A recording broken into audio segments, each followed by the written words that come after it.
A administração Trump subestimou o impacto da guerra do Irã no Estreito de Hormuz. Essa é a principal manchete de hoje no momento desta gravação. E, Larry, eu queria saber sua opinião sobre isso, porque agora a mídia está noticiando que a administração Trump não antecipou que o Irã realmente seria capaz de fechar o Estreito de Hormuz. Essa história ela está em destaque porque o mercado de petróleo esteve muito instável na última semana, com oscilações. Além disso, Scott Bessent, do Tesouro dos Estados Unidos, retirou todas as sanções ao petróleo russo, o que é interessante por ser um grande movimento do governo ao fazer isso. Isso mostra que temos reservas estratégicas de petróleo baixas, o que com certeza é uma grande vitória para Putin, você concorda? A Rússia e Putin são realmente os maiores beneficiados dessa guerra até agora? Com certeza. Quero dizer, Putin está enchendo os bolsos de dinheiro.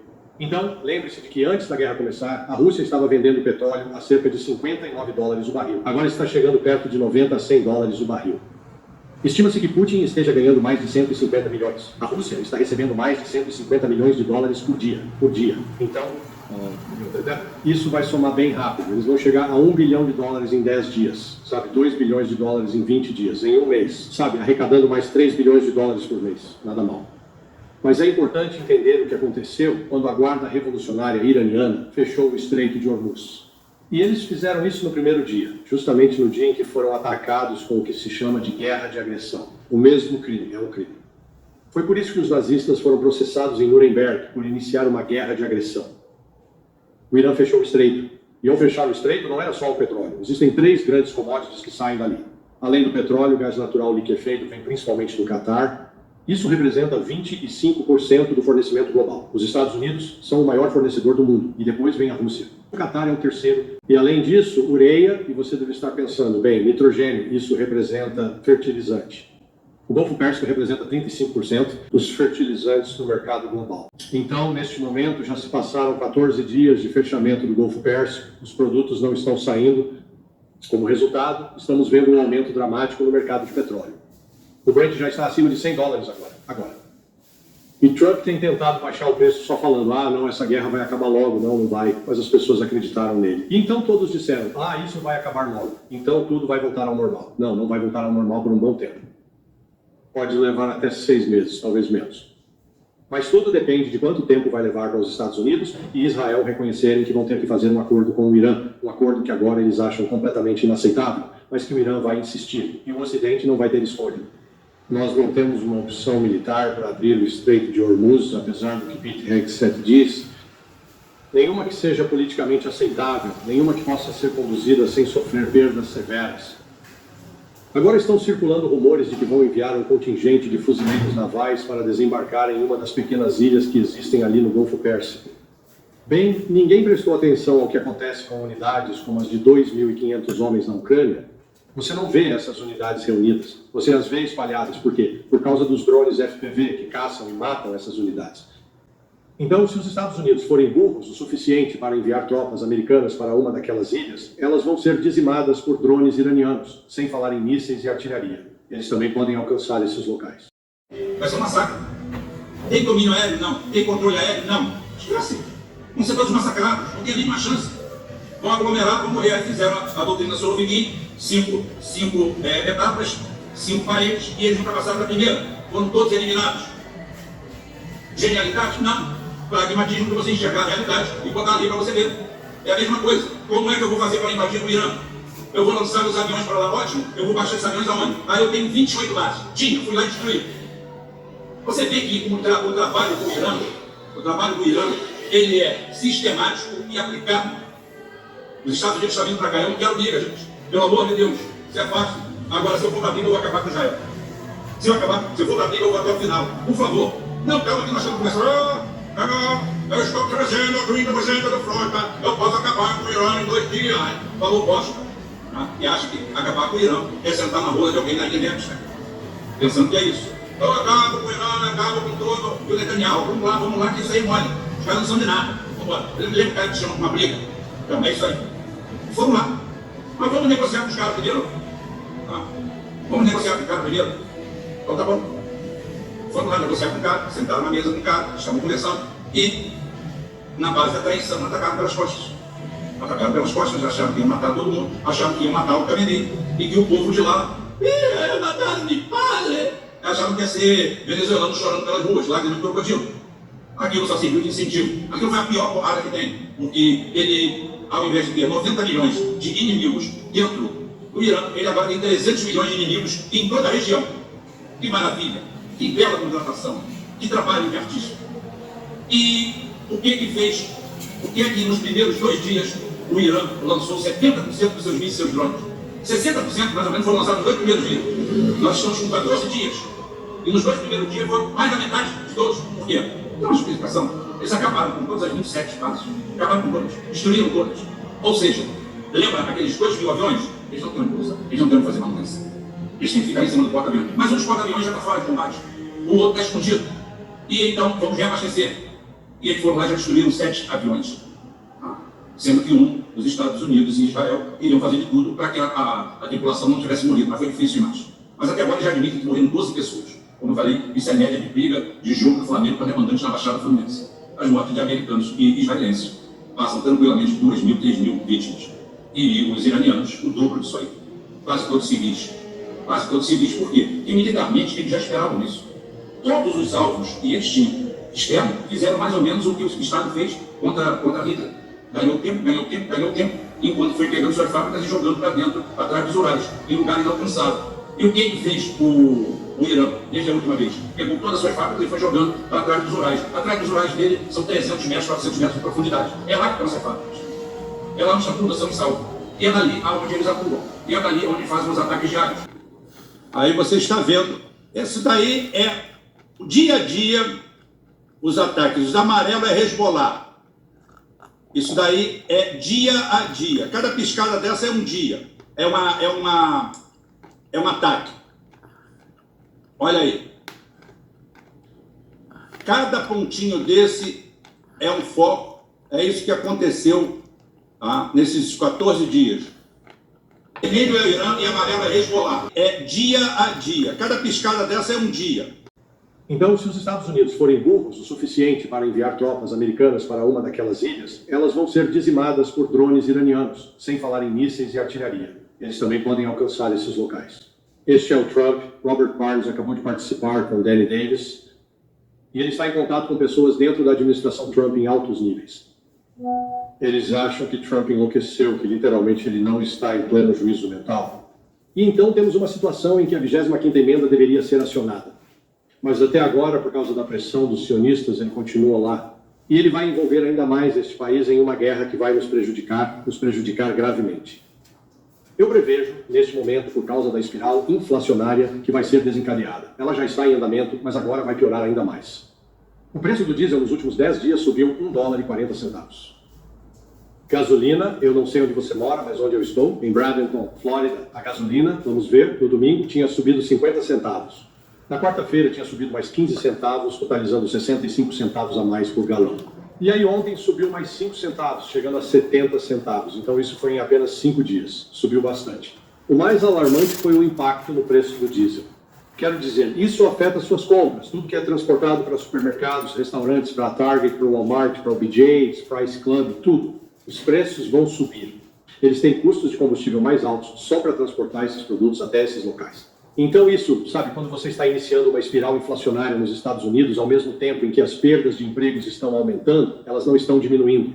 Então estamos diante desse cenário de pesadelo da estagflação, onde a economia está em recessão e você enfrenta uma espiral inflacionária que não consegue parar. Atualmente estou baseado em Las Vegas, Nevada, Larry, e vimos um aumento tremendo. Hoje, enquanto eu dirigia para o trabalho, vi que a gasolina está em torno de $4,40 o galão no posto aqui perto de casa, o que é significativo. Acho que era cerca de $3,65 há uma semana. Vimos um grande aumento. Quero que os telespectadores saibam que 65% dos americanos vivem de salário em salário. Isso está afetando muitas pessoas de forma dura. Pode não parecer muito, mas ao dirigir um caminhão e lidar com a logística de supermercados e restaurantes, não há alternativa a não ser repassar os custos. A inflação vai subir. Vimos, acho que foi o relatório de empregos que saiu há alguns dias, 92 mil empregos perdidos nos Estados Unidos. O crescimento econômico que acabou de ser divulgado foi de 0,7. Então estamos vendo praticamente os Estados Unidos em declínio ali com a economia. Larry, tem uma grande pergunta aberta para você. Os Estados Unidos já passaram do ponto sem volta aqui. Será que realmente abrimos uma nova guerra da qual simplesmente não temos uma saída? Correto, sim. Bem, existe uma saída. A saída vai atender às exigências do Irã. E as exigências do Irã são bem simples. Primeiro, vocês têm que suspender todas as sanções ao nosso petróleo. Segundo, pagar reparações por tudo que vocês destruíram. Não dá para colocar preço em dólares nas vidas das mais de 1.000 ou 2.000 pessoas que vocês mataram, mas ao menos poderiam tentar reconstruir parte da infraestrutura destruída. E por fim, terceiro, caiam fora do Golfo Pérsico. Vocês não podem mais ficar aqui nos ameaçando e lançando operações militares. Nós realmente ainda não temos uma noção completa do tipo de dano que está sendo causado à Arábia Saudita, ao Kuwait, ao Catar, assim como aos Emirados Árabes Unidos. Os Emirados Árabes Unidos e o Catar, em particular, vão sofrer mais porque Dubai e Doha tinham se tornado dois centros para, vamos chamar assim, a alta sociedade e os milionários do mundo todo irem viver porque era livre de impostos, cara. Era como se o clima fosse bem razoável. E quando estava quente pra caramba, pelo menos você podia entrar e ficar no conforto do ar-condicionado. Eles não percebiam o quão frágeis eram aquelas sociedades. Eles estavam literalmente vivendo por um fio. Com o Golfo fechado, o suprimento de comida foi cortado, eles terão dificuldade para encontrar comida fresca lá. Eles dependem da dessalinização da água. O Irã, o Ocidente achou que era uma boa ideia, os Estados Unidos ou Israel atacaram a usina de dessalinização do Irã, mas o Irã não retaliou. No passado, se você atacasse o depósito de petróleo deles, eles atacariam o seu, era olho por olho. Eles evitaram fazer isso. E eu acredito que o motivo pelo qual eles evitaram é que perceberam que, uma vez que destruam essas usinas de dessalinização, milhões de pessoas podem acabar morrendo de sede. Eles não vão ter uma fonte de água. Isso vai criar uma verdadeira crise humanitária. Então, por enquanto, o Irã evitou fazer isso. Mas a capacidade dos Estados Unidos de sustentar operações militares na região, isso acabou. Eles terão que fazer isso de outros locais. Então, sim, eles seguem bombardeando o Irã sem piedade. Perceba que uma das coisas interessantes é que agora eles estão usando bombardeiros B-2 para lançar bombas, em vez de usar os F-35. E um dos motivos para isso é que eles perderam vários aviões-tanque, além daquele que acabou de ser abatido, no Iraque. Eles perderam pelo menos outros 5 na base aérea Príncipe Sultão. Então, houve uma perda significativa desses aviões-tanque necessários para abastecer as aeronaves para fazerem o trajeto de ida e volta à fronteira com o Irã. Ok, agora não estamos mais falando em mudança de regime. Definitivamente parece que o Trump não tem uma ideia clara do que realmente quer alcançar. Bem, o que queremos, não podemos conseguir. Nós realmente queremos uma mudança de regime para que possamos ter alguém no controle do Irã que nos obedeça e nos permita explorar totalmente as reservas de petróleo e gás que o Irã possui. Mas não vamos conseguir isso. E nós não temos o poder militar para forçar uma mudança de regime. Você não vai fazer isso apenas com poder aéreo. O poder aéreo é muito limitado. Não é possível usar poder naval, pois a marinha teme se aproximar das costas iranianas e ser destruída. E isso deixa apenas uma força terrestre. O Irã tem 1 milhão de soldados, eles têm 1 milhão de homens. Bem, a sabedoria militar convencional diz que se você vai atacar uma força que está basicamente se defendendo, você precisa ter uma vantagem de 3 para 1 ou 4 para 1 em número de soldados. Isso significa que precisamos ter de 3 a 4 milhões. Temos 472 mil soldados no exército em todo o mundo. Temos, acho que, 110 mil fuzileiros navais. Então, ok, a quanto chegamos? Sabe, 590 mil, quase 600 mil, ótimo. Tudo o que precisamos fazer é arranjar mais 2,4 milhões de pessoas. Quanto tempo isso levaria? Como eles vão entrar no Irã? Como vamos fazer isso? Os drones estariam caçando eles. Os mísseis são precisos. Iriam eliminá-los. Então você teria que movê-los, posicioná-los em algum lugar como a Turquia, talvez, se a Turquia cooperasse. Quando for o dia D, como você os leva da Turquia ao ponto A? Então, sabe, isso não é viável. E as pessoas que falam desse jeito não sabem nada sobre as capacidades militares dos Estados Unidos e nada sobre logística. Quero dizer, vamos supor que, se conseguíssemos colocar tropas dentro do Irã, como você sustentaria elas? Como reabastecer eles com munição e projéteis de artilharia? Para usar artilharia, é preciso mover as peças e usar caminhões grandes. Isso mostra que você precisa de combustível. De onde virá a gasolina? Durante todo esse tempo, você presume que o Irã não revida. Eles com certeza vão revidar. Então é por isso que eu disse que os Estados Unidos não têm uma boa opção militar para obrigar o Irã a fazer o que queremos. Mas o Irã, por controlar o Estreito de Hormuz e prejudicar a atividade econômica internacional, nesse processo, eles conseguem fazer com que outros países venham até eles e digam: ei, podemos ser amigos de novo? A Índia acabou de fazer isso. Eu tinha certeza de que o Irã mandaria a Índia para o inferno. Mas o Irã, sabe, o plano é inteligente. A Índia basicamente veio implorando: seja nosso amigo, nós sentimos muito. Devíamos ter nos manifestado antes. E o Irã disse: tudo bem, vamos trabalhar com vocês. Vocês pagarão o valor integral, mas colaboraremos com vocês. Então o Irã vai construir relações com outros países para se salvar economicamente. Mesmo que o Irã permita que todos esses países exportem seu petróleo, ainda será um corte significativo no fornecimento global. E não é só o petróleo, o gás natural liquefeito e o fertilizante. Essas três coisas vão ser um golpe triplo na economia global. Mas alguns países vão bem. A Rússia está faturando muito porque, você sabe, um grande exportador em todas essas três categorias. Não, essa guerra é sobre garantir a segurança de Israel e somente de Israel. E muita dessa análise sobre a China está simplesmente errada. Sabe, eles pensam, a China depende do petróleo exportado do Golfo Pérsico. Não depende. Ela exporta uma grande quantidade, mas olhe para o consumo total dela. E dentro do consumo total, é uma quantidade pequena, é cerca de 8%. Então a China também produz seu próprio petróleo e no passado exportava petróleo. Eles suspenderam as exportações e mantêm tudo para consumo interno. E eu acho que me lembro de outro país no mundo que fica na fronteira norte da China. O país pode se chamar Rússia. E eu acho que me lembro que a Rússia tem um pouco de petróleo e um pouco de gás natural. Sim, então eles estão construindo oleodutos. Tudo isso vai expandir e solidificar as relações econômicas entre a Rússia e a China. Exatamente o que os Estados Unidos passaram 50 anos tentando evitar. Bem, era isso, sabe? Tínhamos que manter a Rússia e a China separadas. Agora nós as aproximamos e o relacionamento deles está ficando mais forte, não mais fraco. E, como consequência disso, está enfraquecendo a posição dos Estados Unidos globalmente, tanto política quanto economicamente. Por décadas após a Segunda Guerra Mundial, vivemos em um mundo unipolar, com os Estados Unidos controlando tudo e exercendo grande influência global. Acho que nos últimos 5 a 7 anos, vimos uma grande aceleração para esse mundo multipolar, onde um país como a China agora é uma superpotência. Está no mesmo nível dos Estados Unidos e quer um lugar à mesa. Isso acelera esse processo? Podemos dizer que o mundo unipolar acabou? Eis a multipolaridade. O futuro do nosso mundo será mudado para sempre por causa dessa guerra. Bem, o controle dos Estados Unidos acabou. Então vamos olhar para os 10 maiores bancos do mundo. A China domina essa lista. As 10 melhores escolas de engenharia. A China está no topo de todas elas. A escola de engenharia dos Estados Unidos, mais bem colocada nessa lista global, o MIT, está em 13º lugar, certo. Então, em número de engenheiros e graduados em STEM, a China domina. Nas categorias econômicas mais importantes que regem a produção, que regem a indústria, a China está a quilômetros à frente dos Estados Unidos. A China controla as principais cadeias de suprimento de commodities. Os Estados Unidos não fazem mais isso. Então a China está agora no processo de se tornar o centro econômico do mundo. E fazer parceria com a China vai ser essencial para os países que querem continuar economicamente viáveis. Então por que a China está apoiando o Irã? O Irã realmente está em uma encruzilhada histórica. Sabe, se você voltar 2 milênios, os comerciantes vinham pela Rota da Seda, entravam no Irã e depois atravessavam o Irã até chegar ao Mediterrâneo. Então, o Irã sempre foi uma importante encruzilhada comercial e ainda mantém essa posição. E a Rússia quer transformá-lo em um corredor norte-sul.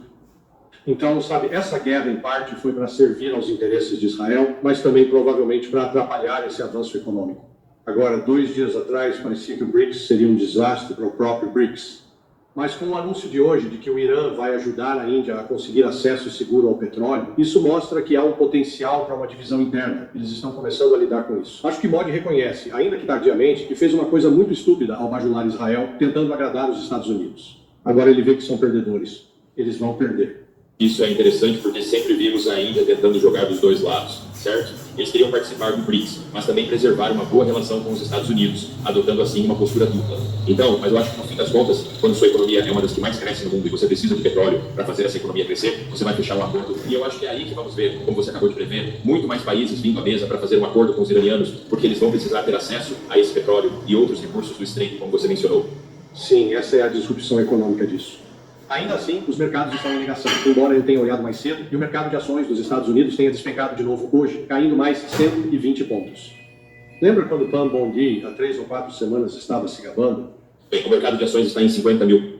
Bem, o mercado de ações agora, o Dow Jones está em 46.500. Poxa, isso são 3.500 pontos a menos em 3 semanas, isso não é bom. Não é bom. E eu acho que também tem tipo um asterisco aí, porque houve uma análise que falou sobre o mercado de ações nos Estados Unidos e, na verdade, comparou com outros países em desenvolvimento ao redor do mundo. E eu acho que até o ano passado, o governo Trump queria se gabar, tipo, tivemos um ano incrível, o Dow está chegando a 50 mil, todo mundo está ganhando. Esta é a era de ouro dos Estados Unidos. Na verdade, os Estados Unidos ficaram em 21º entre 23 países desenvolvidos ao comparar com outros mercados de ações. Então, sabe, sim, ok, podemos dizer que o Dow está se aproximando dos 50 mil. Curiosamente, na entrevista, ela foi perguntada sobre os arquivos de Epstein e respondeu: quem se importa? O Dow está em 50 mil. É sobre isso que deveriam escrever. É sobre isso que precisamos falar. Mas é claro que agora, de repente, Trump está perdendo um dos principais pontos do seu mandato, que era justamente o sucesso do mercado de ações e tudo mais.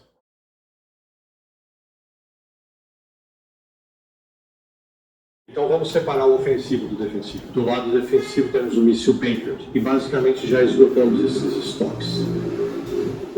Acho que não temos mais mísseis PAC-3. Pelo que eu sei, pelo menos pelo que entendo, uma das bases, sem especificar qual, já esgotou sua carga de defesa aérea. E vamos ser claros, apesar de todas as afirmações exageradas sobre a eficácia do Patriot e do THAAD, o míssil de defesa de área de alta altitude terminal, eles na verdade têm sido terrivelmente ineficazes. Eu fiz os cálculos revisando e analisando os números de produção anuais.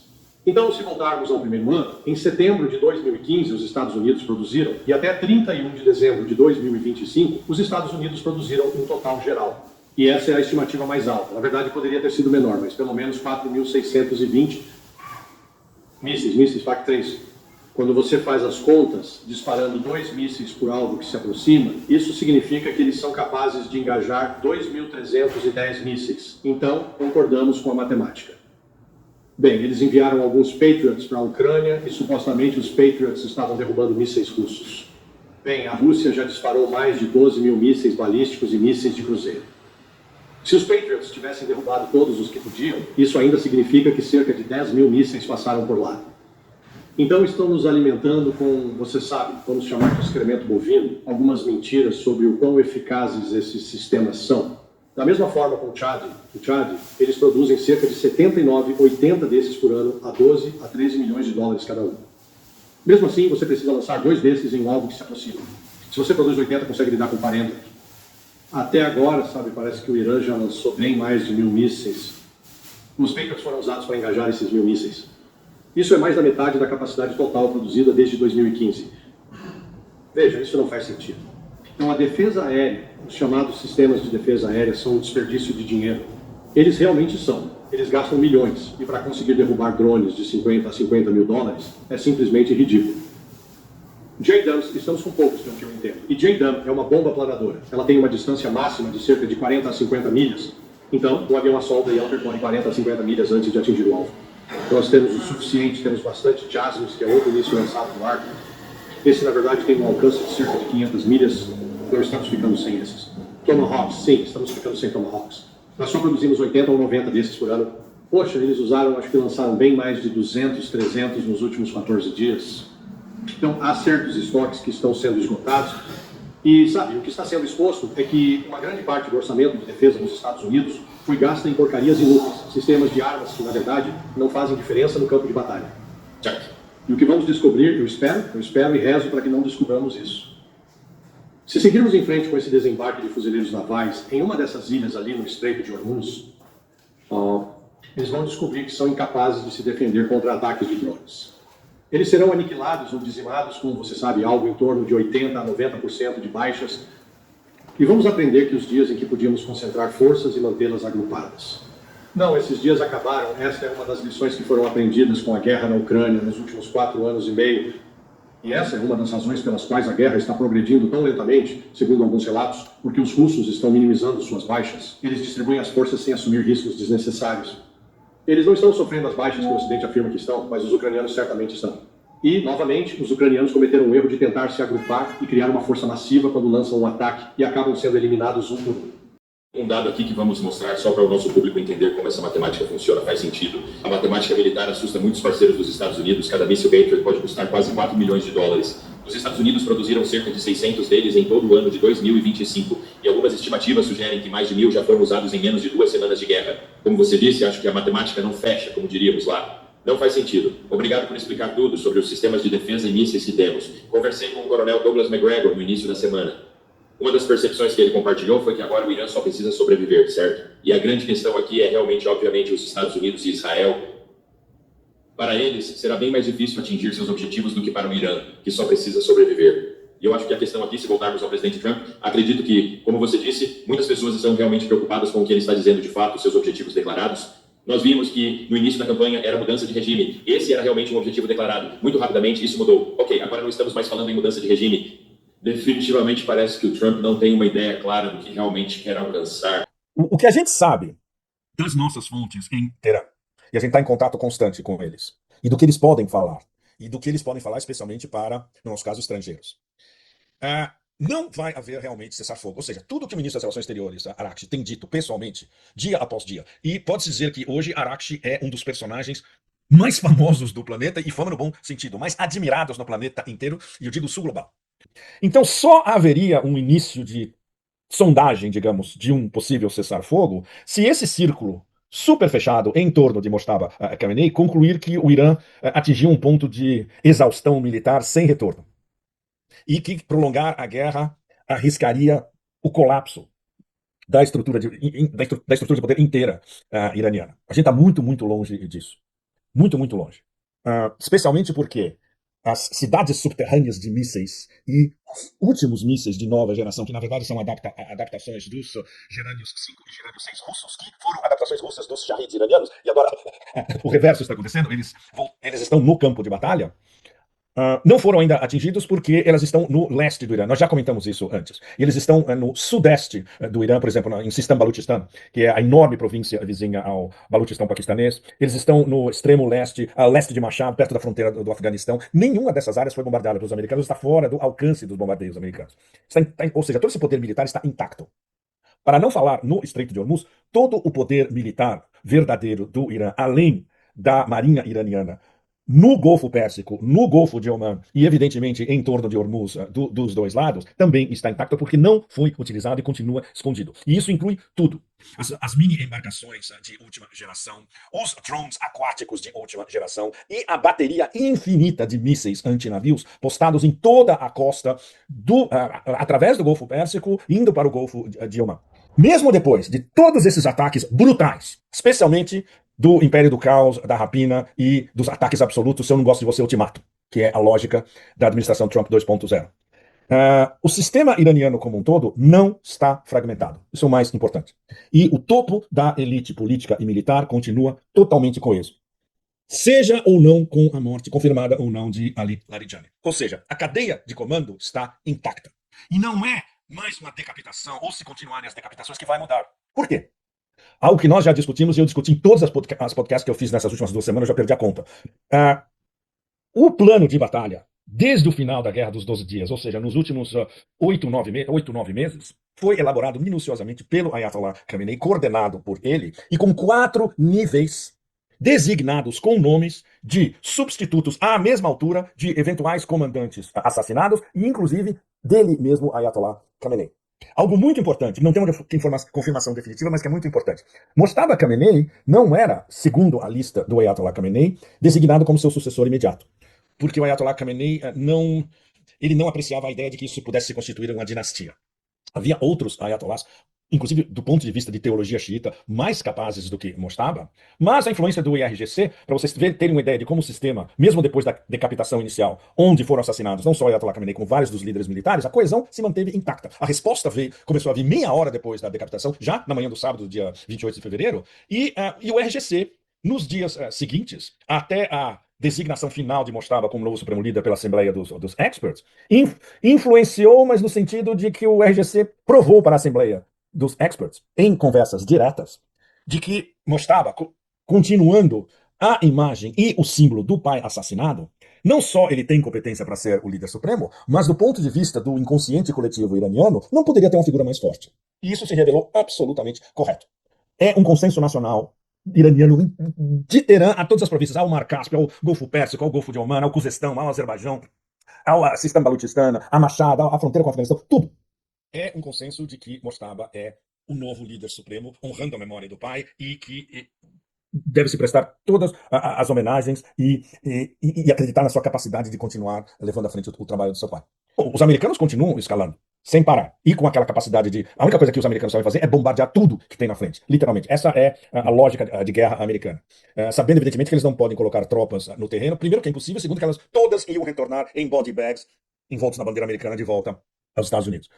Não vai ter cessar-fogo tão cedo, a menos que haja taco. Trump always chickens out, que, como vocês sabem, Trump sempre arrega. Trump já pediu arrego mais uma vez, vamos repetir, e isso continua. Há 4 atores. Turquia, Catar, Omã 2 vezes e Rússia no telefonema, que ele pegou o telefone e ligou para Vladimir Putin em Moscou, basicamente pedindo me ajuda. E a resposta do Putin foi um primor, mais uma vez, dizendo, bom, se nós eventualmente formos mediadores, é possível, porque a gente tem trânsito com todos os atores no Golfo Pérsico, na Oeste da Ásia, etc. Mas isso pressupõe que os iranianos queiram uma mediação. E no momento, como a Rússia e o Irã conversam no âmbito da sua parceria estratégica ao mais altíssimo nível, os russos sabem perfeitamente que os iranianos não querem mediação nenhuma, não tem diplomacia, porque as 2 vezes que eles estavam em processo diplomático, eles foram bombardeados. Então não existe diplomacia. E do ponto de vista do Império do Caos, o Império do Caos não faz diplomacia. O Império do Caos, se não gosta de você, te bombardeia e te mata. Essa é a lógica da desordem internacional baseada em regra nenhuma, que é o novo paradigma que o planeta está vivendo desde a chegada ao poder de Neo-Calígula, Neo-Crasso, Donald Trump. Ou seja, se a gente chegar ao ponto, eventualmente, de que o Irã vá aceitar um cessar-fogo, só aceitaria esse cessar-fogo com garantias internacionais da sua soberania. Ou seja, um papel direto dos seus partners nos BRICS, Rússia e China. Isso não está explícito digamos, na lista, que a primeira lista que apareceu há mais de uma semana eram 9 pontos principais, depois caiu para 6, e o que foi publicado no início da semana pela agência Tasnim iraniana tem basicamente 4 pontos principais, que são os pontos absolutamente não negociáveis para o Irã, no caso de haver um cessar-fogo. Um desses pontos é absolutamente fundamental. Compensação, ou seja, pagamento pelos danos de guerra causados pelo Império do Caos, e um cessar-fogo de verdade no Líbano, que está sendo bombardeado pelo culto da morte, de novo, que nunca respeitou o cessar-fogo inicial no Líbano. Ou seja, o Império do Caos teria também que concordar com uma espécie de acordo nuclear, que era o que estava mais ou menos na mesa em Genebra, antes da decapitação, no meio das negociações, né? E, ou seja, o Irã tem todo o direito internacional, baseado em lei internacional, de ter um programa nuclear pacífico. Isso é insofismável. E o mais importante, os Estados Unidos tinham que eliminar todas as sanções contra o Irã. Isso é praticamente impossível, porque essas sanções estão embutidas na legislação do Congresso americano, que, como vocês sabem, é totalmente iranofóbico, como é russofóbico, como é sinofóbico, etc. É um bando de lacaios pagos por grandes interesses, principalmente o lobby de Israel e o complexo industrial militar, ou os dois juntos. Então isso seria muito, muito difícil. Ou seja, essa liderança iraniana, que a gente colocou no início da nossa conversa, esses personagens que estão, os administradores do Irã pós-Ayatollah Khamenei, sob Ayatollah Mojtaba Khamenei, eles entraram nessa guerra com um objetivo principal. Essa vai ter que ser a última guerra contra o culto da morte no oeste da Ásia e contra o Império. Ou seja, ou o Irã consegue quebrar tanto Israel quanto o Império, e aí é o fim do Império, sobrevivendo, evidentemente, e apertando a economia global a um ponto em que o Império vai perceber que a economia global vai estar despedaçada, e em boa parte a economia do Império também vai ser despedaçada, que é o ângulo Estreito de Hormuz, Petro-Yuan, ou se o Irã perde essa guerra, o que está na mesa, é possível, é um desastre absoluto, não só para o Irã, para o oeste da Ásia inteiro, para o eixo da resistência, para Rússia e China, aliados ao Irã, para a integração euroasiática e para o sul global inteiro. Ou seja, essa é uma luta existencial, matar ou morrer. É a guerra do século XXI. Muito mais do que... É a mesma guerra, muito mais do que o capítulo Guerra por Procuração na Ucrânia entre o Império e a OTAN contra a Rússia. Porque essa é a repercussão global dessa guerra. Só pelo o X da questão no Estreito de Hormuz, que foi cuidadosamente pensado pelos iranianos, e talvez a sua carta principal, eles podem ter outras que eles não anunciaram, que é você instalar, na verdade, um pedágio no choke point, como é que chama? No funil mais importante da economia global, que é o Estreito de Hormuz. Ou seja, esse pedágio é controlado pelo Irã e, como num pedágio original, teoricamente você pode enfiar o seu cartão ou ter um passe e você passa direto pelo pedágio. Não, nesse é diferente. Você tem que conversar com o dono do pedágio. Se o dono do pedágio deixa você passar, é uma outra história. Exemplo. No caso da China, eles nem precisam conversar com o dono do pedágio, porque eles fecharam um acordo dias antes do fechamento ou não do Estreito de Hormuz. E a retórica que o governo americano usa é fascinante. Eles dizem, não, o pedágio não está... Desculpe, o Estreito de Hormuz não está bloqueado. Mas também não está aberto. Dizendo, ou seja, se quer passar, tem que conversar com a gente. E aí a gente examina caso por caso, que é o que está acontecendo agora. Por exemplo, passou um petroleiro saindo dos Emirados Árabes Unidos, indo para o Paquistão. Isso foi uma negociação direta com o Paquistão. Foi aceita. Passaram 2 cargueiros, 2 petroleiros indianos. Foi uma negociação direta com os indianos, caso por caso também. Porque havia navios iranianos que tinham sido interditados em águas territoriais da Índia pelos indianos, e aí houve um troca-troca. Libera de um lado, libera do outro. Bangladesh é a mesma coisa. Bangladesh ligou, olha, estamos em desespero, precisamos de energia, etc. Os iranianos, ok, para Bangladesh também pode. Para todos os petroleiros com interesses, propriedade, etc., diretamente ligados aos Estados Unidos, ao culto da morte no oeste da Ásia, às nações hostis, especialmente europeias, ao Japão. No caso da Coreia do Sul, digamos, ainda está, talvez seja necessária negociação direta. Todos esses, não, está fechado. Aí o estreito está bloqueado.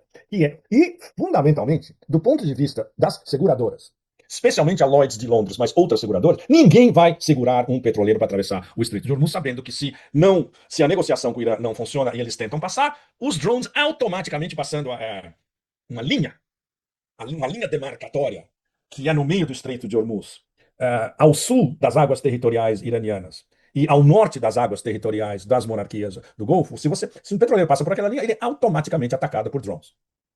Ou seja, a instalação desse pedágio no funil mais importante do planeta foi o golpe definitivo iraniano e até relativamente cedo para o início de despencar com a economia global totalmente. Que é o que está levando justamente Neo-Calígula, Neo-Crasso, Donald Trump ao desespero.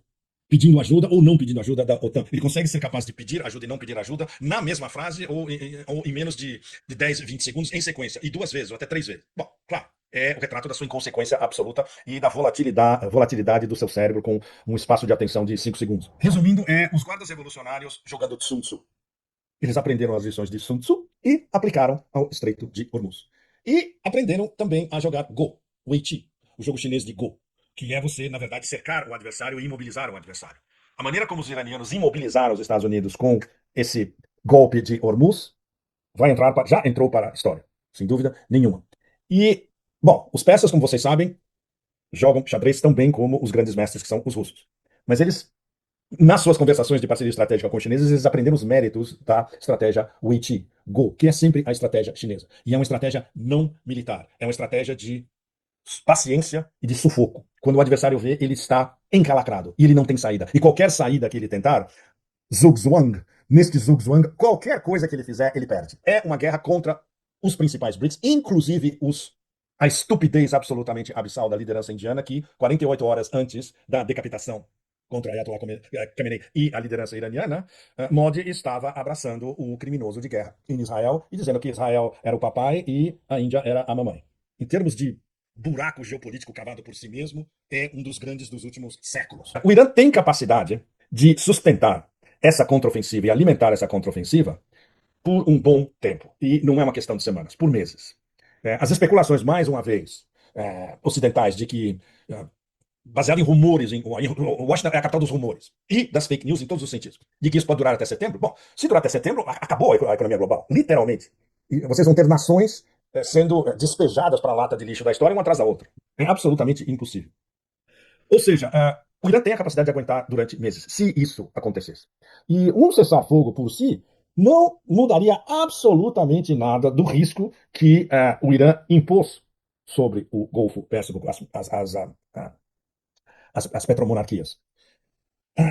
Ou seja, basicamente, quase diretamente, porque a única maneira onde esses tontos com QI entre 10 e 20 em Washington, os psicofantas e vassalos e mediocridades em torno de Trump podem entender, basicamente, essa liderança iraniana está dizendo que eles não vão aceitar nenhum cessar-fogo até que Washington entenda o custo absurdo para a economia global dessa guerra. O que a gente já vê agora e já está instalado é que business, empresas, investidores e turistas não vão voltar tão cedo para as petromonarquias do Golfo Pérsico. Todos. O modelo de Dubai está morto. O modelo de Catar está chegando perto de ficar morto. Catar é uma república do gás que não tem como exportar gás no momento. É sensacional você, por exemplo, analistas iraquianos que têm um senso de história extraordinário, considerando a história espetacular de Assíria e Babilônia e tudo que veio depois. Eles já estão claramente dizendo, e, por exemplo, eu estava convidado para uma cúpula no Iraque daqui a um mês e pouco. Evidentemente vai ser cancelada. E é muito legal a gente discutir história com iraquianos, que tem um senso de história absolutamente extraordinário. Então, eles estão dizendo já que, olha, se continuar nessa mesma história, os Emirados Árabes vão ser reacoplados a Omã. Eles eram parte de Omã até 1971. E Catar pode eventualmente ser reacoplado à Arábia Saudita. E Bahrein, que era basicamente uma parte do Irã, vai se tornar um super aliado iraniano. E o mais interessante, o Kuwait, que durante o Império Otomano era uma província de Basra, o Iraque vai ter domínio de novo sobre o Kuwait. O que, em termos de ironia histórica, é um negócio extraordinário, porque no prenúncio durante a Primeira Guerra do Golfo, 1990 e 1991, Saddam Hussein dizia abertamente o que todo mundo no Iraque sabia, que o Kuwait era uma província iraquiana, desculpe. Depois foi, mais uma vez, os ingleses desenhando mapas em guardanapos de restaurantes. E o Kuwait, na época, estava roubando petróleo o Kuwait estava roubando petróleo do Iraque em como é que se chama? Exploração transversal, subterrânea.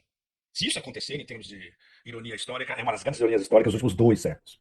O que está acontecendo e que não vai mudar, a parte toda a especulação absolutamente imbecil da mídia mainstream, especialmente americana, que é reproduzida por todo o Ocidente, e eu não vou nem entrar no assunto, mas é mais do que óbvio também no Brasil, é de que o Irã está jogando o jogo é muito, muito longo. E é um jogo que envolve história, tecnologia e geografia.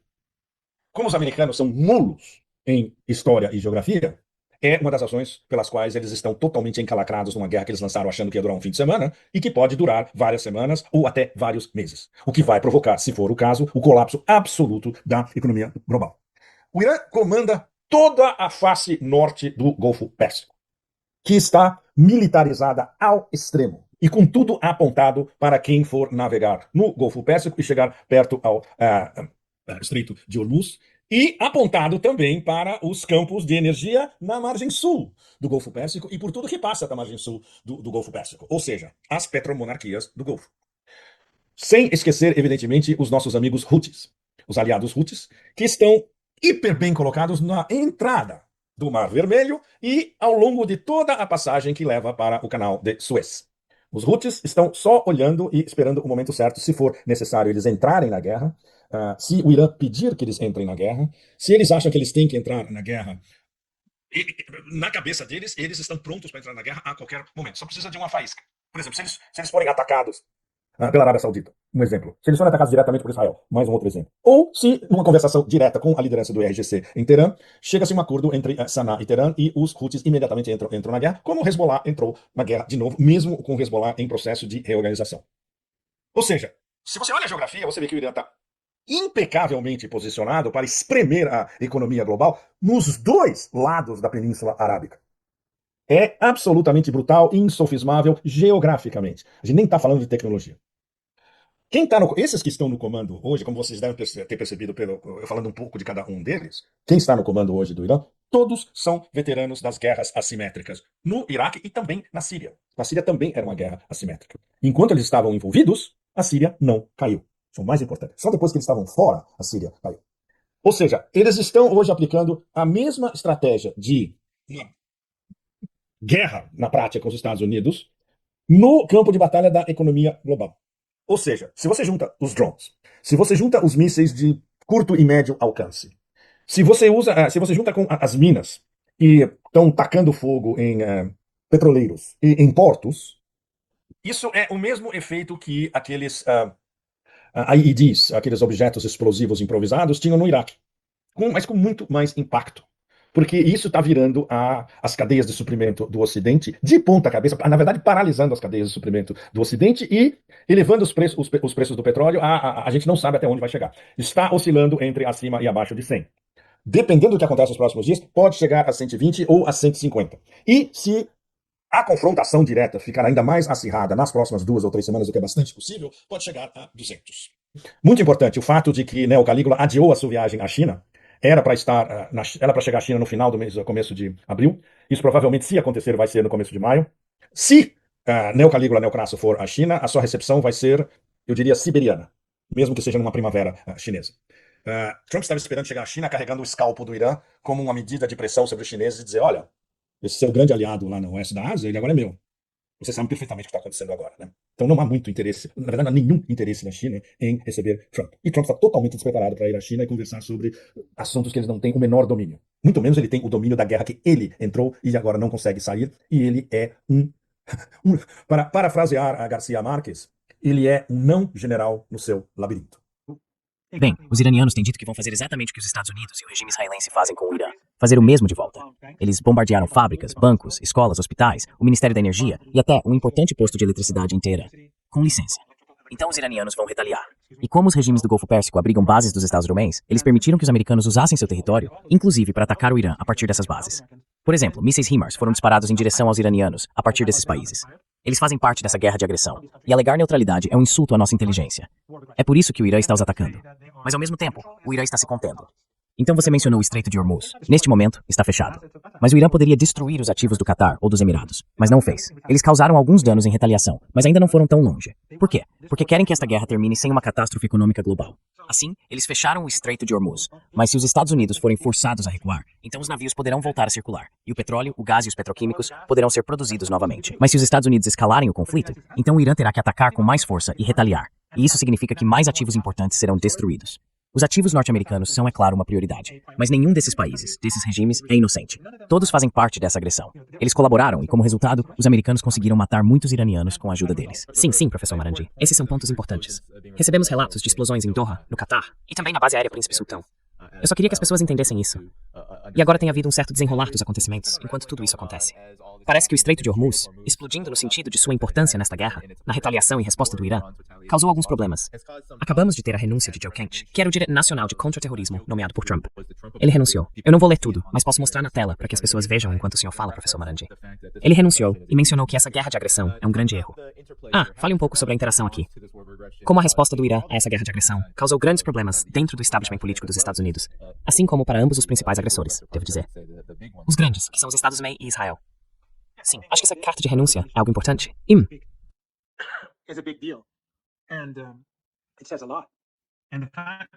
Isso diz muito. E o fato de ele, o indicado por Trump, afirmar que essa guerra só surgiu por causa do regime israelense e de seu lobby, torna as coisas muito piores para os israelenses, para Trump, para a elite ligada a Epstein e para o lobby sionista nos Estados Unidos. Porque isso, acredito eu, é ainda mais significativo do que alguém como Candace Owens ou qualquer outra pessoa desse tipo fazer declarações semelhantes. Ele era responsável pela contra-inteligência. Ele sabe o que está acontecendo. Ele sabia que o Irã não representava uma ameaça aos Estados Unidos e que tudo isso foi feito simplesmente a mando do regime israelense. E isso vai ter consequências. Impacto global também. Países ao redor do mundo já sabem que o aumento dos preços do petróleo, do gás e da energia se deve ao regime israelense e aos Estados Unidos. Mas isso é uma prova. Então não é apenas o Tucker Carlson dizendo isso. É alguém que estava profundamente envolvido em assuntos de Estado, lidando com informações ultra-secretas. Acho que isso mostra que o Titanic está afundando. Não sei a que velocidade está afundando, mas está. E vimos os comentários de Trump ontem. Ele falou como um homem bêbado. Estava completamente perdido, se contradizendo repetidamente. Acho que isso mostra o quão ruim está a situação para os Estados Unidos e para o regime de Trump. Por um lado, ele disse que o Irã foi aniquilado. Ok, foi obliterado. Desculpe. Então está obliterado. Depois ele quer que o mundo inteiro se junte a ele para abrir o Estreito de Hormuz. Bem, se foi obliterado, você não precisa de ninguém. Então, por que precisa do mundo inteiro? E por que o mundo inteiro está dizendo não, nos deixem fora disso? Porque nada foi obliterado. Nada foi obliterado. E enquanto falamos, o Irã está lançando mísseis e drones contra alvos em toda a região, contra o regime israelense e contra ativos dos Estados Unidos. O Estreito de Hormuz continua fechado e permanecerá fechado até que os países da região forcem os Estados Unidos a encerrar isso. Porque sem o consentimento deles, os Estados Unidos não podem travar uma guerra. A comunidade internacional precisa pressionar os Estados Unidos para que parem com isso. O Irã não vai simplesmente aceitar um cessar-fogo. Isso não vai acontecer. Nós já fizemos isso. 9 meses atrás, 8 meses atrás, concordamos com o cessar-fogo, mesmo estando vencendo a guerra. E agora eles lançaram outra. Eles nos atacaram novamente. Naquela época, enquanto negociávamos, eles conspiravam a portas fechadas contra nós. Depois, realizaram um ataque relâmpago. E desta vez, vimos exatamente a mesma coisa acontecer de novo. Houve progresso desta vez. O ministro das Relações Exteriores de Omã foi a Washington, deu entrevistas e disse que neste momento eles estão bombardeando Teherã. O ministro das Relações Exteriores de Omã disse isso na televisão, e então Trump atacou. E é claro, Trump mentiu, e Witkoff também. Witkoff fez essas acusações absurdas de que o Irã teria preparado a mesa de negociações. Mas o ministro das Relações Exteriores de Omã disse que foi algo positivo, as conversas terem sido indiretas. Muito inteligente da parte do Ayatollah Khamenei. Os omanitas testemunharam tudo o que foi dito. E o que o ministro das Relações Exteriores de Omã declarou nos Estados Unidos à imprensa contradiz tudo o que Witkoff e Trump afirmaram. Portanto, o Irã não pode negociar com um regime assim. A assinatura de Trump não vale nada. O governo é inútil, não confiável. Ele pode assinar um acordo e no dia seguinte fazer algo completamente diferente. Pode rasgar o próprio acordo. Quem vai impedi-lo? Ele mesmo diz que ninguém pode impedi-lo. Os fatos no terreno precisam mudar. Se o Estreito de Hormuz for reaberto, os fatos no terreno precisam mudar. O Irã e seus aliados, não se trata mais apenas do Irã. Suas preocupações de segurança no Líbano e em outros lugares precisam ser abordadas. E devemos ter confiança de que os Estados Unidos não poderão fazer isso novamente. Daqui a 6 meses, 1 ano, 2 anos. Portanto, a situação no Golfo Pérsico vai mudar. O Irã não permitirá mais do Golfo Pérsico hospedem bases dos Estados Unidos ou usem seu território como plataforma para atacar o país. Isso não vai acontecer. O ponto principal aqui, para mim, parece ser não apenas o papel de Israel, mas também os custos disso, que agora estão se tornando evidentes. Os Estados Unidos têm números de baixas muito menores do que os relatados pelo Irã. O Irã acabou de anunciar que houve 3.200 baixas norte-americanas, feridos, e pelo menos 200 soldados dos Estados Unidos mortos. Esses são números enormes em apenas algumas semanas. Qual é a sua reação a isso? Ao fato de que o custo está realmente sendo foco agora para muitas pessoas? Não apenas Joe Kent, mas até mesmo na grande mídia, estamos vendo isso também. Acho que os custos são de várias camadas. Antes de tudo, há o enorme custo imposto ao povo americano para levar todos esses sistemas de armas para a região, mantê-los lá e usar bilhões de dólares em munições e mísseis todos os dias. Quero dizer, acho que li em algum lugar que nos 2 primeiros dias eles gastaram cerca de 5 bilhões de dólares em munição. Depois, há o aumento do custo da energia, que continuará subindo. Petróleo, gás e, claro, petroquímicos e fertilizantes. Tudo isso vai causar grandes problemas se os Estados Unidos não recuarem. Vai causar problemas enormes. Esses são os custos. Depois, há os danos causados às bases dos Estados Unidos, que somam muitos bilhões de dólares. E Danny, os danos causados aos ativos dos Estados Unidos no Golfo Pérsico, quero dizer, os Emirados, sabe? Basta uma bomba atingir os Emirados. A desconfiança se instala, quero dizer, eles perdem a confiança no lugar. Todos aqueles bilionários e todos aqueles trilhões de dólares que passam por esse regime. Isso não vai mais acontecer. Os Estados perdem, e esses são ativos americanos. Os americanos exploram esses países, seja o Kuwait, os Emirados, o Catar, a Arábia Saudita, o Bahrein ou Oman. Os americanos os exploram 24 horas por dia. Portanto, as perdas sofridas dessas economias são para o Ocidente enormes.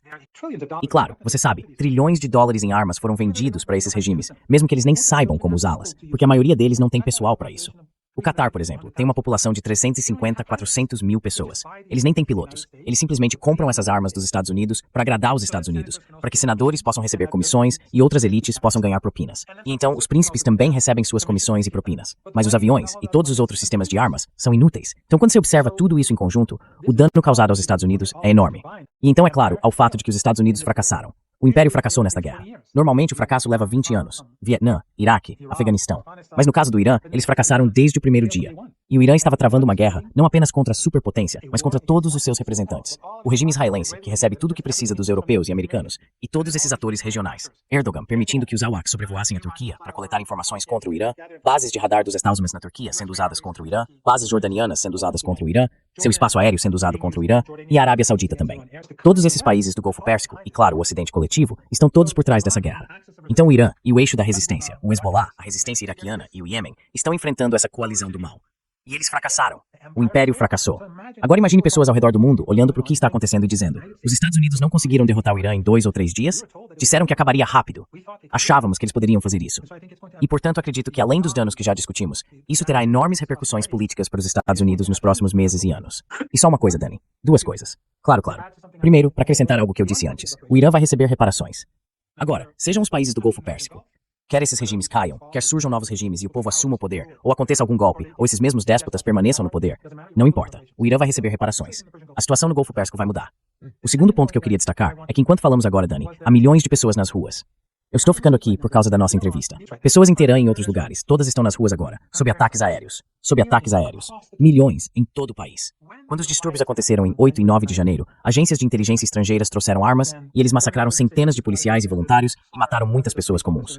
Eles foram os responsáveis, mas a mídia ocidental inflou os números e tentou culpar o Irã, como sempre. 3 dias depois, tivemos enormes manifestações em todo o país. Enormes. 3 milhões em Teherã, dezenas de milhões, 20, 30 milhões acho. Em todo o país. Não sei, não me lembro. Já tivemos tantas manifestações. E Elon Musk e o Ocidente. Foi algo enorme. Esses protestos contra os manifestantes, contra as agências de inteligência ocidentais, em apoio à República Islâmica, que eles tentaram dizer que as multidões eram geradas por IA. Então, no aniversário da Revolução, as pessoas saíram às ruas em 11 de fevereiro em números ainda maiores. Em Teherã, chegou até 4 milhões de pessoas. As pessoas diziam, certo, vamos sair em número ainda maior, só para mostrar que vocês estão mentindo. Nas últimas 2 semanas, todas as noites, as pessoas têm saído às ruas em grande número. Em Teherã, elas não se reúnem em um só lugar, vão para vários pontos, como 20 locais diferentes, em cidades de todo o país também, sob fogo de mísseis. Enquanto falamos, estão atacando Teherã. Enquanto falamos, as pessoas estão nas ruas. Na sexta-feira, e eu vi seu tweet, então sei que você sabe disso, houve o protesto internacional, o Dia de Al-Quds, o Dia Internacional de Jerusalém, em apoio ao povo palestino. As pessoas foram às ruas, enquanto eram bombardeadas, em nome do povo palestino. Gente incrível, esses iranianos. E eles foram bombardeados. Lançaram mísseis contra as manifestações, e uma mulher foi morta. A mídia ocidental não disse nada sobre isso. Mas o extraordinário foi que ninguém se moveu. Ninguém se mexeu. Eu vi você postar aquele vídeo da jovem. Ninguém se mexeu, ninguém fugiu, ninguém gritou, ninguém entrou em pânico. Aquela multidão enorme inteira. E então, 2 dias depois, em outra cidade chamada Hamadan, houve uma cerimônia fúnebre para os manifestantes, ou vários deles. E havia multidões enormes, e eles bombardearam lá também. Eles bombardearam as manifestações. E a mídia ocidental não vai contar isso a ninguém. Não apenas deixarão de dizer que pessoas foram bombardeadas e mortas, como também não contarão ao mundo que esses iranianos não recuaram. Em vez de mulheres gritando e fugindo, homens gritando e se escondendo, todos permaneceram firmes. Você pensaria que isso seria a principal notícia do mundo. Mas eles escondem. Assim como esconderam o genocídio em Gaza, assim como escondem o bombardeio de blocos de apartamentos em Beirute e os ataques genocidas contra o povo libanês neste exato momento. Porque a mídia ocidental está completamente capturada. Seja o The Guardian ou o Breitbart, não importa. Eles podem ter diferenças internas, mas é a mídia da classe Epstein, a mídia do império. As mesmas pessoas que os possuem são as que controlam os governos. Sim, e eu só quero que todos saibam que é possível encontrar vários exemplos do que o professor Marandi estava falando por toda parte. Especialmente no X. Vídeos de iranianos nas ruas. Quero dizer, eu acredito. O senhor tá aí, professor Marandi, então sabe melhor. Mas acredito que isso está acontecendo todos os dias, com pessoas saindo às ruas para protestar contra esta guerra. Há vários vídeos de pessoas fazendo exatamente o que o professor Marandi descreveu, ouvindo ou estando muito próximas de bombardeios acontecendo ao redor delas. E não apenas sem se mover, professor Marandi, mas na verdade ficando ainda mais entusiasmadas em seus protestos contra esta guerra. Dá pra ver claramente a emoção ali.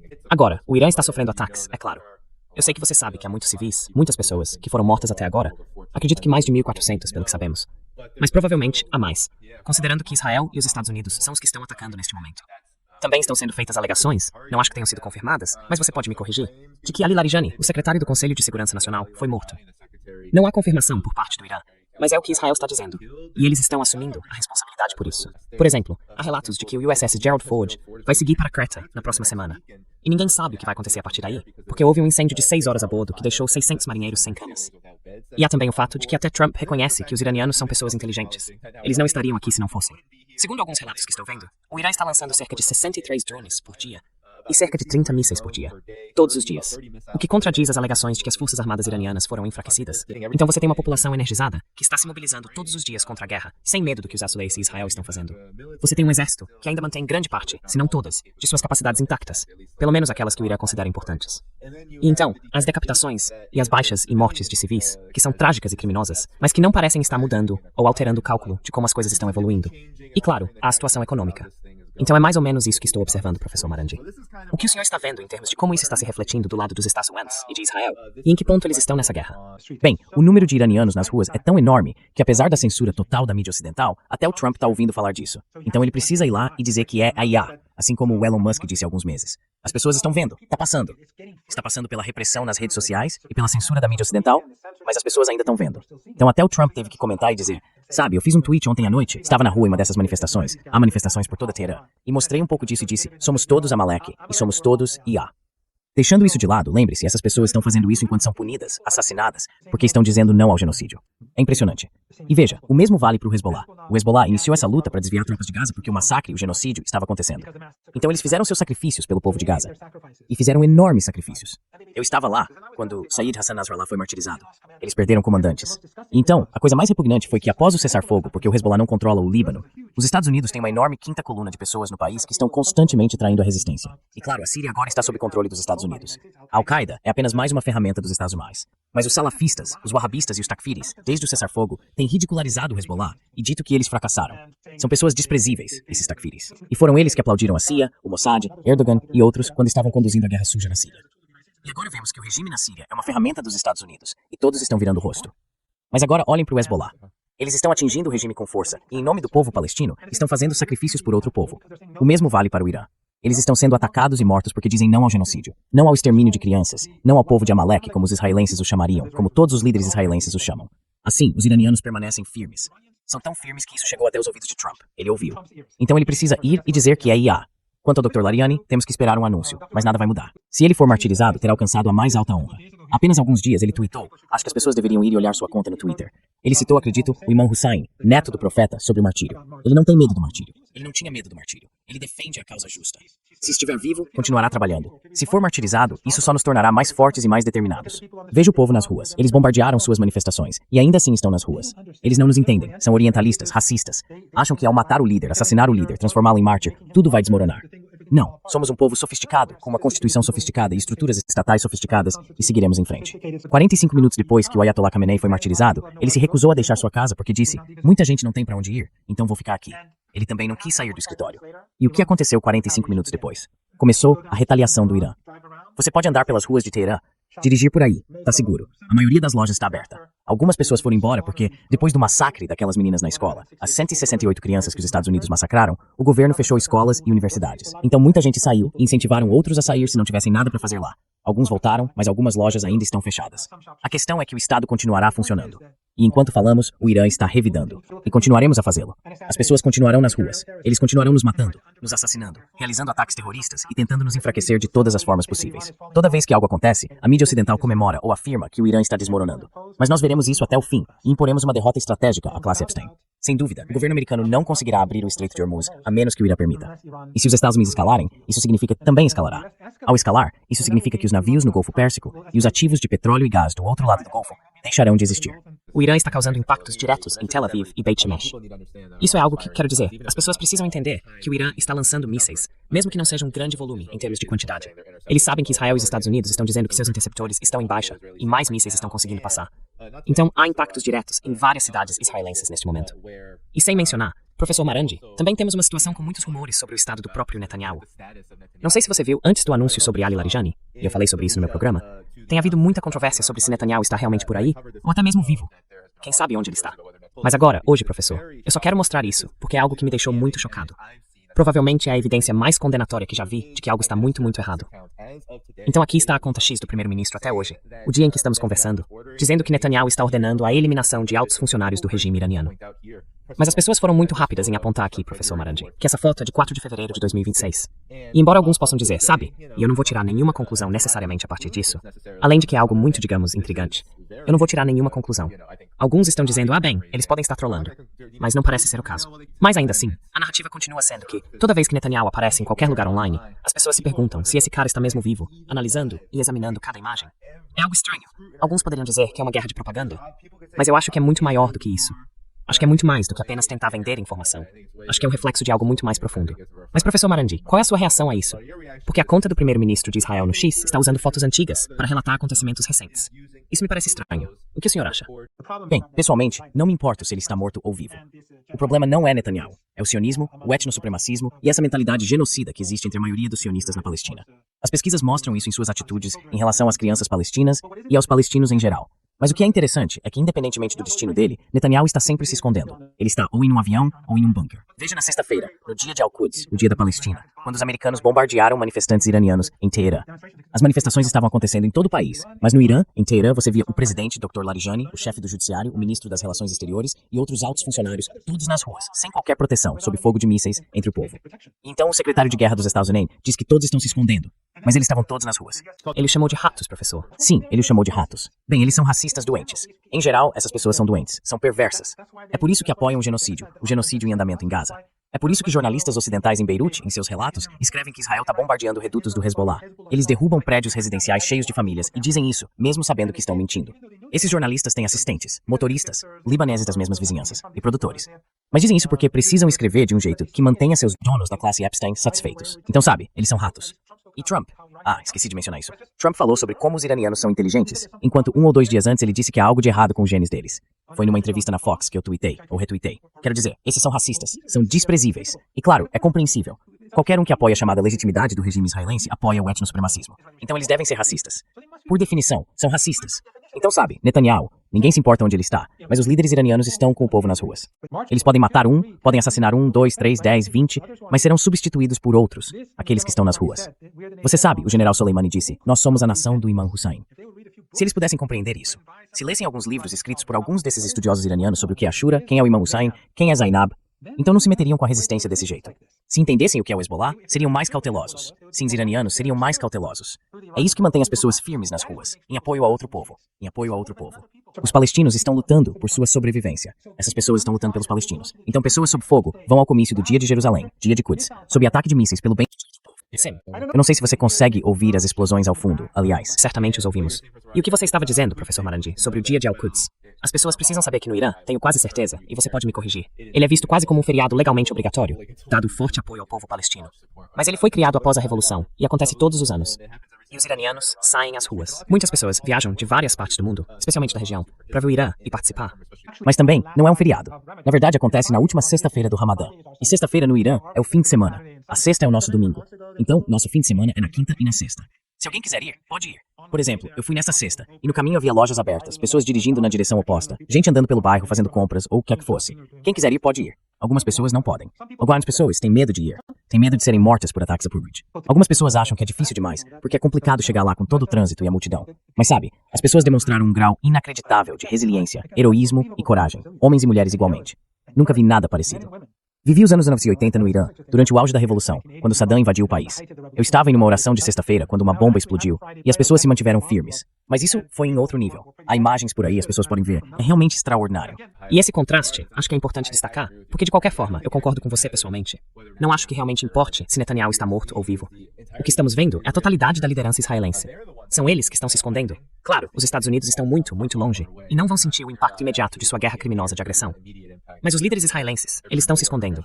Estão em bunkers. E Netanyahu, especialmente considerando que o Irã declarou abertamente que está mirando nele, e provavelmente, se não com certeza, tem informações muito boas sobre onde ele pode estar, está se escondendo de forma extremamente intensa, se é que ainda está vivo.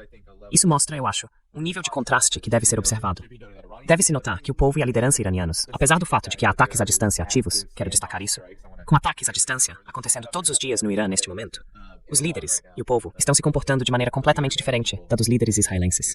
E eu só queria registrar isso e ver se você tem mais alguma coisa a dizer sobre o assunto. Você está absolutamente certo. Mas uma coisa que achei impressionante, e não é a primeira vez que Trump disse isso, foi que ele afirmou que não achávamos que o Irã reagiria contra ativos dos Estados Unidos no Golfo Pérsico ou fecharia o Estreito de Hormuz. Quero dizer, provavelmente já disse isso no seu programa umas 10 vezes nos últimos anos, talvez mais de 10 vezes de uma forma ou de outra. E não sou só eu. Muitas outras pessoas vêm dizendo isso. Tenho certeza de que outros convidados seus já disseram a mesma coisa, mas eu venho dizendo isso há anos. Como eles poderiam não saber? Não é preciso ser um gênio para entender que era assim que o Irã iria reagir. Mas para eles pensarem, se acreditarmos no que Trump diz, e claro que ele mente o tempo todo, então nada do que ele diz realmente tem significado. Mas se formos acreditar nele, que ninguém lhe disse, ou ninguém pensou que o Irã revidaria, o que isso diz sobre a inteligência dos Estados Unidos? O que isso diz sobre o conhecimento dos Estados Unidos sobre o que acontece?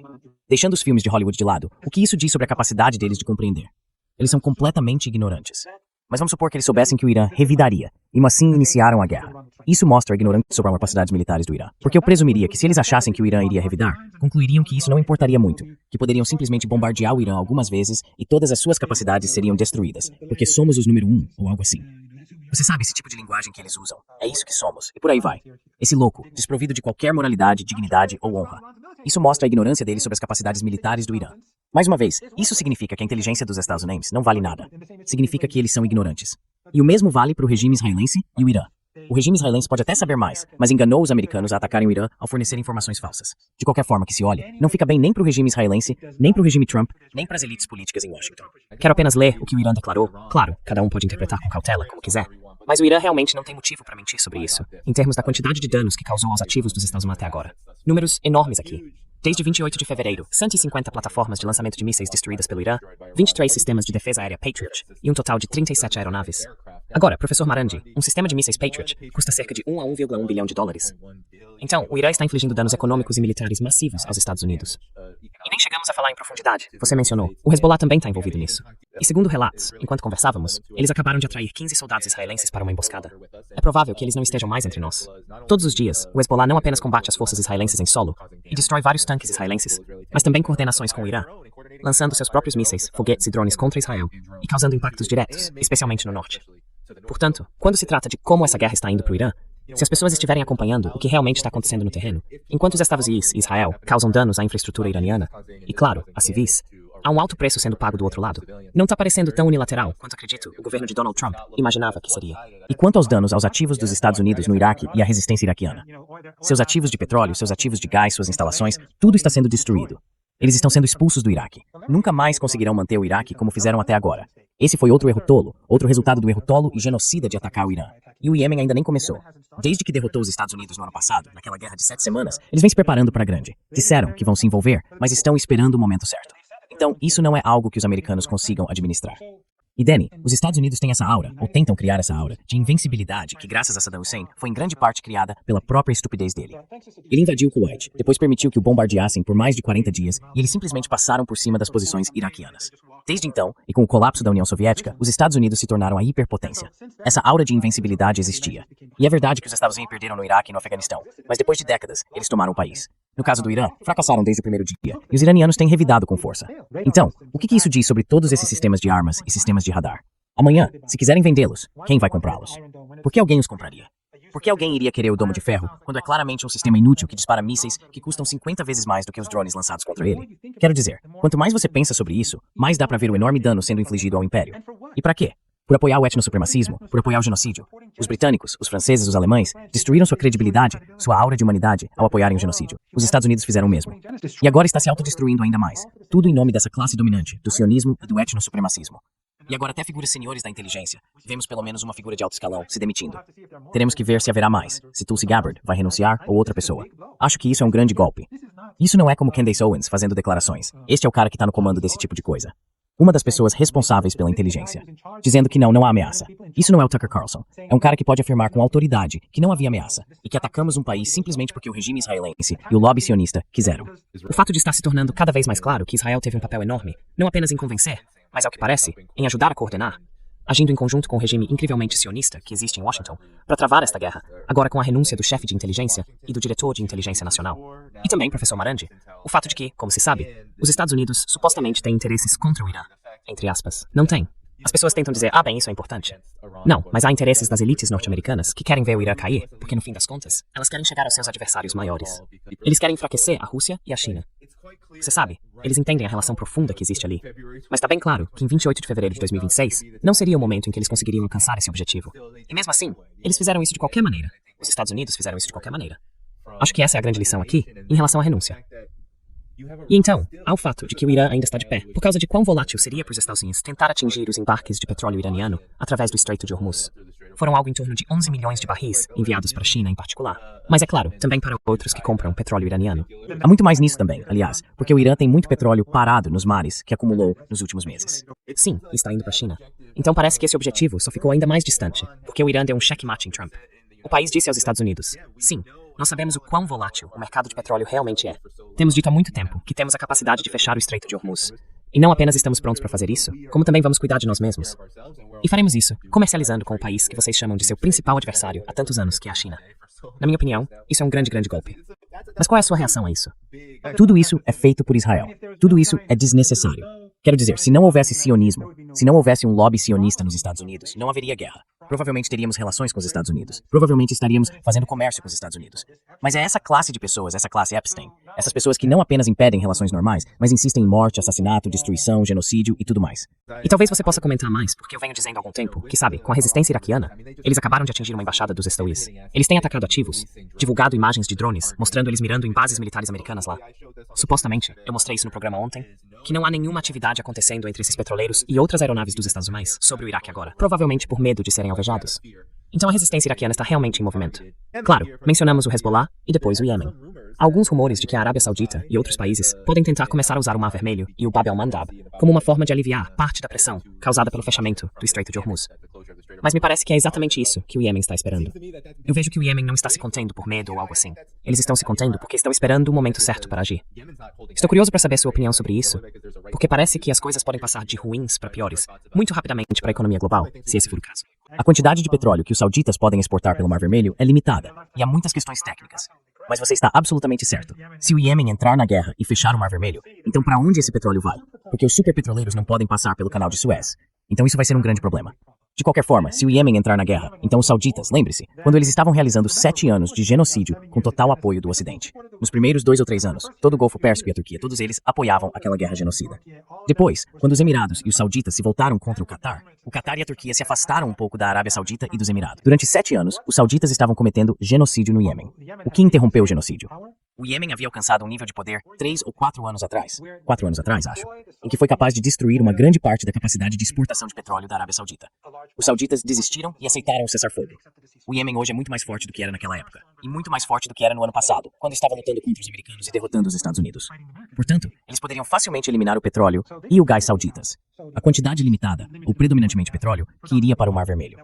Mesmo que, como eu disse, essa quantidade de petróleo não vá provocar uma grande mudança, ainda assim pode ser interrompida. E claro, o comércio pelo Mar Vermelho também pode ser interrompido, e eles podem causar danos com seus drones e mísseis, à Arábia Saudita, e além disso, ao oleoduto que vai para os Emirados e aos ativos navais dos Estados Unidos. Eles têm uma grande força de combate, que poderiam mover para territórios vizinhos, e a resistência iraquiana também tem uma grande força de combate. Eles poderiam avançar para o Kuwait, poderiam avançar para a Síria. Lembre-se de que o Kuwait tem uma população pequena. O mesmo vale para os Emirados, o Bahrein e o Catar. Mas o Iêmen e o Iraque são países enormes, com forças de combate muito fortes. Eles lutaram no Iêmen, derrotaram uma guerra genocida liderada pelos sauditas e emiradenses e depois pelos americanos. E os iraquianos derrotaram o ISIS e a Al-Qaeda, que eram apoiados pelo Ocidente. Então não são como os soldados do Catar que ficam em seus escritórios e você sabe não fazem nada. Essas são pessoas que lutaram. São pessoas com um poder formidável. O Iêmen e o Iraque não são países pequenos, são países grandes e importantes. São estados civilizacionais. O Iêmen tem milhares de anos de história, e o mesmo vale para o Iraque. Ambos têm uma forte ligação com a cultura da resistência, com seus valores humanos, seus valores religiosos, e especialmente, como eu disse, com a cultura de Ashura e do Imam Hussein. Ela é muito forte nesses dois países. Então, mais uma vez, o regime de Trump está se metendo com as pessoas erradas. Sim, e talvez nos nossos últimos minutos, professor Marandi, o senhor pudesse falar sobre sua impressão e reação à ideia de que isso possa durar. Alguns funcionários dos Estados Unidos, falando anonimamente, dizem que pode continuar até setembro de 2020. Outros em Israel, geralmente os primeiros a vazar informações ou falar com a mídia, dizem que continuarão com os ataques por mais 3 semanas. Quais são suas reações a esses prazos? Quero dizer, estamos falando de algo que pode durar 6 meses. Não consigo imaginar que os Estados Unidos ainda terão defesas aéreas até lá. Mas ainda assim, quais são seus pensamentos sobre a duração disso, agora que estamos na 3ª semana, indo além até do que os Estados Unidos e Israel estavam dispostos a tolerar durante a guerra de 12 dias? Dani, eles vêm se preparando há 25 anos. Desde que os Estados Unidos invadiram o Iraque e o Afeganistão, chamaram o Irã de parte do eixo do mal e começaram a dizer que todas as opções estavam sobre a mesa. Eles vêm construindo bases e fábricas subterrâneas, desenvolvendo tecnologia própria para drones e mísseis. Eles podem continuar essa guerra por anos e estão seriamente pensando em prosseguir até depois das eleições de meio de mandato nos Estados Unidos. Então, eles podem continuar por muito tempo. Mas será que a crise econômica global permitirá que os Estados Unidos mantenham essa guerra por muito mais tempo? Veremos. O preço do petróleo, todos os dias, 20 milhões de barris de petróleo, além do gás e de tudo mais junto. 20 milhões de barris estão faltando no mercado. 20 milhões adicionados ontem, 20 milhões adicionados hoje, amanhã, está apenas crescendo e crescendo. Eles podem tentar desvalorizar os mercados ou usar truques para mantê-los baixos por alguns dias, mas vai subir. E quando não houver gás, quando não houver petróleo, quando houver escassez, depois de alguns dias, depois de 1 ou 2 semanas, isso vai aparecer. Então, o que eles vão fazer? Ampliar a guerra? Isso significaria que todos esses petroleiros seriam destruídos. Todas essas instalações de petróleo e gás seriam destruídas. Isso seria muito pior, porque significaria que não haveria alívio, nenhuma esperança para o próximo ano, nem para daqui a 6 meses. Portanto, no fim das contas, os Estados Unidos, se não quiserem provocar o colapso da economia global, vão ter que recuar. Mas é claro, as exigências do Irã terão que ser atendidas. Há reportagens na mídia ocidental e analistas no meio dos think tanks e dos fomentadores de guerra alertando que o Irã pode não entender o recado se os Estados Unidos e Israel pararem de atacar o Irã sem que essas garantias sejam cumpridas. Sim, porque Dani, se pararmos e 6 meses depois, eles nos atacarem de novo, o que faremos então? E isso levanta a questão para o professor Marandi. Temos os Estados Unidos enviando cerca de 5.000 fuzileiros navais em uma chamada unidade expedicionária que deve chegar em alguns dias, provavelmente em 1 semana ou algo assim. E isso parece ser algo muito... Bem, eles serão usados para alguma coisa, presumivelmente. Isso pode ser o começo do que será uma espécie de cereja no topo de um desastre que já está em cascata. Alguma consideração final, antes de encerrarmos? Se eles quiserem enviar tropas para a região, terão que mandar mais de 1 milhão, não apenas alguns milhares. Isso não vai funcionar. Só vai piorar as coisas para eles e derrubar a economia global. Agora, eu só queria agradecer a você e ao seu público pelo trabalho incrível que fazem e destacar que acho que as pessoas em todo o mundo estão despertando para a realidade do Império Ocidental. Acho que as pessoas estão começando a perceber que 47 anos de propaganda anti-Irã e anti-resistência, essas narrativas estão desmoronando. Por 47 anos, ensinaram as pessoas a odiar o Irã, odiar a resistência, odiar o eixo da resistência. E agora estão vendo que todos aqueles que odeiam são os que apoiam o genocídio. E são essas pessoas que estão se opondo ao genocídio. Então toda aquela propaganda da mídia ocidental, toda aquela propaganda do Catar, da Arábia Saudita, dos Emirados e de Erdogan, tudo isso está desmoronando. As pessoas estão, acredito eu, enxergando cada vez mais a realidade. Elas estão vendo o que realmente está acontecendo na Palestina e estão despertando nos Estados Unidos para quem está de fato destruindo o país. E claro, a renúncia de hoje, na minha opinião, é mais um prego no caixão da sorte do sionismo nos Estados Unidos. O povo americano está sendo feito refém, assim como pessoas em outras partes do mundo. Mas as pessoas estão despertando, especialmente os jovens, e estamos diante da guerra. Ninguém sabe o que vai acontecer hoje, esta noite, amanhã, na próxima semana, o que acontecerá com amigos ou familiares, mas estou otimista em relação ao futuro. Professor Marandi, eu sei que o senhor não pode ver porque estamos em uma plataforma que não permite compartilhar a tela dessa forma, mas eu acabei de abrir aqui várias mensagens de pessoas que demonstraram muito carinho pelo senhor e pelo povo iraniano. Acho que isso é um ótimo sinal de que muita gente está prestando atenção no que está acontecendo. Então é muito apreciado o fato de o senhor ter participado. E professor Marandi, não leia a Al Jazeera hoje, porque a Al Jazeera publicou um artigo de 2.000 palavras sobre como a estratégia dos Dusmans e de Israel contra o Irã está funcionando. Provavelmente vai deixá-lo um pouco mais grisalho, de tão ruim que é. Eu não me importo. Quero dizer, há algumas pessoas boas na Al Jazeera. Tenho amigos lá que entram em contato comigo de vez em quando e nós conversamos sobre questões de substância. Não quero colocar ninguém em apuros. Mas a Al Jazeera é... Bem, o Qatar é um procurador dos Estados Unidos, e portanto a Al Jazeera nunca será um instrumento de libertação. Ninguém deve ser ingênuo. É um instrumento do poder americano à sua própria maneira. Mas, novamente, isso não significa que todos que trabalham lá, ou nos muitos outros veículos de mídia controlados pelo Qatar, sejam pessoas ruins. Não, algumas pessoas realmente decentes que eu conheço. Mas não, eu ignoro o Al Jazeera. Eu ignoro toda a mídia ocidental. E considero a Al Jazeera, a Al Arabiya, todas elas, como parte da grande mídia ocidental.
That's not the R word ever used for the decision to attack Iran. Iran has now closed the Strait of Hormuz, leading to surging gas prices in this new economic interest. There's no way to know that. General Danny Payne, the chairman of the Red Chiefs of Staff, warned President Trump that Iran could close the Strait of Hormuz. President Trump acknowledged the risk and told his team that Iran would likely capitulate before closing the strait.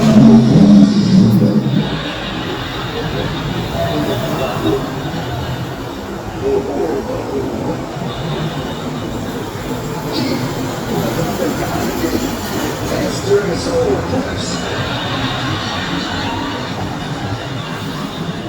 Well, ignore a warning. 3 times. That hurts. Yeah. É claro, né? Como você ia pensar que o Irã não iria fechar o Estreito de Hormuz só por causa da sua existência? Só para se manter? Só por causa disso? Poxa, que absurdo! Como eles ousam fazer isso? Só porque a gente está bombardeando eles? Só porque a gente está destruindo tudo lá, eles fazem um negócio desse, eles não podem fazer isso? Que absurdo! Eu falei, eu já sabia que eles iriam se entregar antes. E o Trump dizendo que ninguém avisou ele, está ali. Não vai que você vai se fuder, não vai que você vai se arrebentar. Ou vocês acham que todo mundo lá é ignorante, como essa turma que faz programinha por aqui? Daí, o que aconteceu, gente? O Donald Trump acabou de ganhar uma guerra que só existe na cabeça dele. É uma guerra fictícia. Está sendo ridicularizado em todo mundo, na Europa principalmente. Como falei, o ministro da Defesa da Alemanha negou ajuda a entrar no Estreito de Hormuz, falou para ele: não adianta, o que nós vamos fazer com os nossos amigos, nossos parquinhos aí, que vocês, com a maior frota do planeta, interplanetária, não fazem. Tá?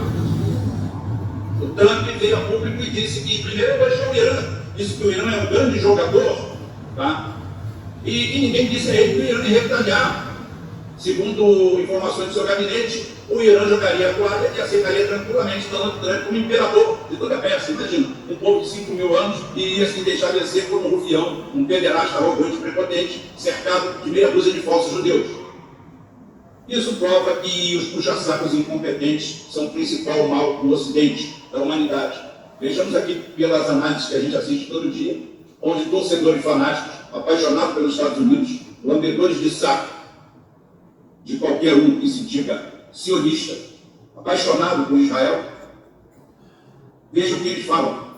É isso, é aquilo, é aquilo outro. E daí, porque eu queria que alguém explicasse como é que alguém que ganha uma guerra, que ganhou uma guerra, por petróleo, onde o principal ensinou petróleo, esse petróleo passou de 65 dólares para 108 dólares e ainda não temos 20 dias de peleia.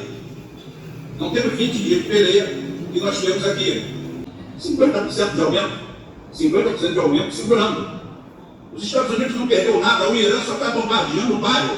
É verdade, os Estados Unidos perdeu O radar mais avançado que eles tinham ali, que calcula-se que ele levaria 5 anos para botar outro ali no lugar, perdeu um conjunto de radares inteiros e em valores custam 5 bilhões de dólares, não parou de perder até hoje, perdeu aviões cisterna, perdeu os 2 porta-aviões, e um disse que teve incêndio na caixa d'água, e o outro até agora ninguém sabe o que aconteceu. Eu sei que estava a 380 quilômetros da costa, e agora a última vez estava escondido atrás de um conjunto de montanhas a 1.400 quilômetros de distância em Oman. O outro está subindo o Mar Vermelho, com a caixa d'água toda incendiada. Foram 30 horas, segundo eles. 30 horas é praticamente um dia e meio. Um dia e meio pegando fogo. Foi um fogo na lavanderia, um pano do prato. Alguém foi lá na lavanderia passar alguns momentos de amor e de carinho e queimou a rosca.